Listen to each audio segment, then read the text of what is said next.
magaalada Boorama waxaa laga daafuray shirkadda ugu weyn ee dhanka socdaalka iyo alaabaha ee ka howlgali doonta deegaanada kala duwan ee Somaliland iyo Puntland taasoo lagu magacaabo Super Transport and Logistics waxaana ka soo qayb galay munaasabadani lagu daafurayay maamulka gobolka Awdal isuduwayaal mas'uuliyiinta wasaaradda ganacsiga xildhibaano ka tirsan golaha deegaanka degmada Boorama ugu horeyntii waxaa munaasabadani daafuray mas'uuliyiinta shirkadda oo faahfaahin dheeraad ka bixiyay shirkaddan Super iyo adeegyada ay bulshada u qaban doonto sidoo kale waxa iyaguna halkaasi ka hadlay marti sharaf kala duwan oo ka soo qayb galay soo dhaweeyay shirkaddan bulshada uguna mahadnaqay inay ka faa'iideystaan qiimaha jaban ee shirkaddani ay ku bilowday safarka magaalooyinka kala duwan ee Somaliland iyo guud ahaan Puntland shirkadda isku socodka dadka iyo alaabaha ee Super Transport and Logistics waa shirkad aynu soo kordhinay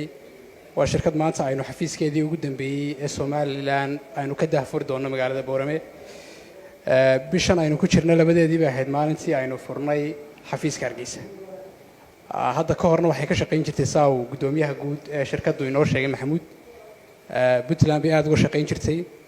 dan waxa madaxa isgeliyay niman ganacsato oo reer Somaliland dan waxa markaa la go'aansaday in Hargeysa laga bilaabo dhammaan markaa gobolada dalka Somaliland oo dhan ay markaa u baxdo shirkaddu waxay safaradeedu isku xiri doonaa dhammaan Puntland iyo dhammaan Somaliland waxyaabaha aan isleenahay shirkadaha kala wada kaga duwan tihiin taas ka uga in qofka Boorama gaariga ka raacay uu qardho ama gaalkacyo ama boosaaso isagoon yaani dhibaato kala mudan inuu toos u tagi doono waxaan nagu diyaarinay qorshe in qofka alaabta dirsanaya goobtiisa laga soo qaado goobtiisana loogu geeyo yani waxaan isleenahay waa over achiever waa arin aan de macquul aanay ahayn in shirkado kale ay sameeyaan aanay kuna dhiiran horena aanu dhicin marka anaga waxaan noo diyaarsan qorshihii aan ku fulin lahayn adeegaas waxa kale oo noo diyaarsan in macaamilkaas gudoomiyuhu sheegay 3 jeer raaca aanu siin doono hal safar ama hal ticket oo bilaash haddii one time goostana qofka afraad waxaan uga dhigi doonaa qof bilaash taa macnaheedu waxa tahay haddii qofku yaani 6 jeer ama 6 ticket oo isku xiga uu goosto in 2 qof oo bilaash uu heli doono waxyaabaha kale ajiibka waxa kamid ah in qiimihii hore ee lagu raaci jiray Hargeysa to Boorama inaanu aad uga jabnaan doono marnaba la mid noqon mayno inta bilaha ugu horeeya ee businessku kobcayo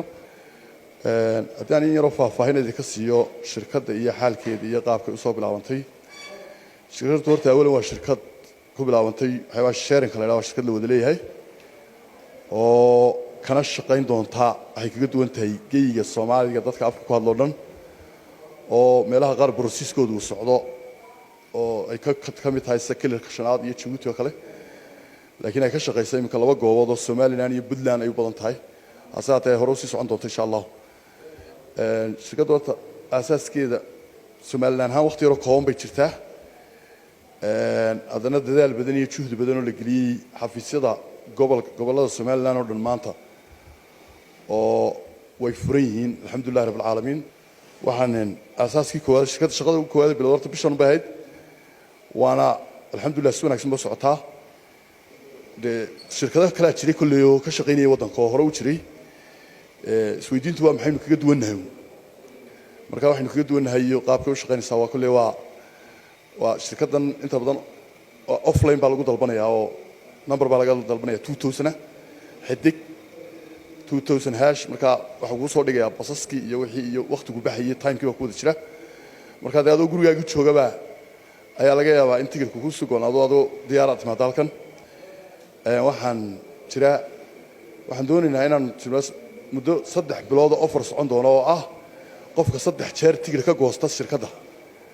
3 bilood gudahooda ama 6 jeer raaca ama raaco inaanu mar qaadno bilaasha oo laga sinaan doono ayaan horta halkan ka dhaawaq doonaa kulli wixii kale ee de hawlana waxa jooga maamulka kulli Soomaalidu waxay ku maamulay tiraadaan in isbaansho waris nuugtay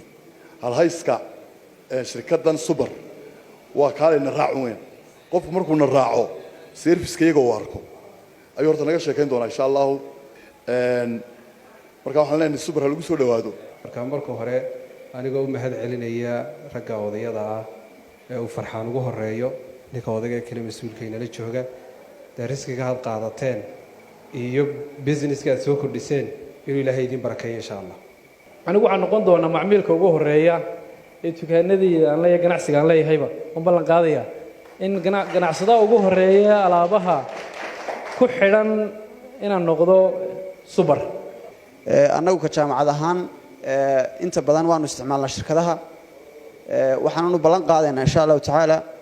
shirkadda cusub walaalkay saaxiibkay farxaan uu mas'uulka ka yahay aynu maanta u joogno inaanu noqon doono dadka ugu horeeya isticmaala insha Allah ta'ala. taasina waxay noo fududeynaysaa inaan subadii super shirkadda super aan isticmaalno oo alaabtan online-ka ku iibino gobolada fogfog geynina oo kale ay halkaan rabnay noo gaarsiiso suuqa markasta oo aad aragto inay shirkad cusub soo korodhay waxa dareemaysaa wali inuu jiro baahi suuqa loo qabo maxaa ku dhacday in shirkadahan soo kordhaan runtii waan kula shaqaynaynaa diyaar baan ku nahay shirkadii hore aad furtayna waxaan ku dhahay ragii kula dhaqaajiyay baanu nahay tan laftarkeedana waxaan rajaynayaa inaan kula waxaan u ballan qaadayaa gudoomiye farxaan wixii wada shaqayna ee shirkadaas inaan la yeelan doono oo aadan ula shaqayn doono runtii waa horumar weyn oo gobolkeena ku soo kordhay. farxaan ummadda ku tixgeliya waxa kamid ah labada habeenimo ama kowda habeenimo haddaad tiraahdo daawacaad baan u baahanahay inuu farxaan ku soo sare istaagayo hawshaadana ku dhameynayo wuxuu taas waxa keenaysaa in bulshada u dhagan nugul yahay superna waxaan ka rajaynaynaa labada haddaan geed u baahnayna diyaar noqonayso. ganacsigu waa muhiim dadka muhiim buu yahay hadday shirkad hore sii jirtay oo shirkad dambe ka timaado macnahaas waxa weeye tartan baa meesha ka dhalanaya bulshaduna way ku faa'iideysaa oo bulshada faa'iido qabta gaari gaar ah malihi waxaan jeclahay inaan shacabka la raaco gaadiidka waan ka warhayaa runtii waan waxa ka mid noqon doonaa macaamiisha gaarka ee shirkadda inaynu markaa yar fogaano oo aynu xiriirka ilaa Puntland iyo meesha doonano ka dhacnana meesha way ku yar jirtay markaa waa isgaarsiin wanaagsan waxaan leeyahay ha laga warhayo aad loo raaco iyana waxaan leenahay adeer nabadgelyada idina ilaaliya. ugu dambeyntii waxaa si rasmi ah xariga looga jaray xafiiska shirkaddan ay ku yeelan doonto magaalada Boorama. Axmed Riyaciil Tire, warbaahinta SBC Boorama.